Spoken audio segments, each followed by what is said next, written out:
अस्सलाम वालेकुम। आज हम आपको दिखा रहे हैं 5 इंच डिलीवरी के लिए 15 HP का सबमर्सिबल वाटर पंप जो हमने कामयाबी के साथ इंस्टॉल किया है। इसमें मोटर इस्तेमाल की गई है 15 HP डोंगयान 6YC, जिसके साथ पंप लगा हुआ है 170/1 का।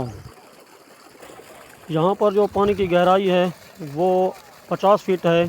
मोटर और पंप का हेड जो है वो 70 फीट रखा गया है। इसका बोर जो है वो 14 इंच 170 फीट गहराई के साथ न्यू है, जिसकी 1 ईयर क्लेम वारंटी है। इसका इन्वर्टर जो है वो 15 से 18 किलोवाट INVT इन्वर्टर है और इसके सोलर पैनल जो हैं वो अपेक्स N टाइप 585 वाट 28 पैनल हैं।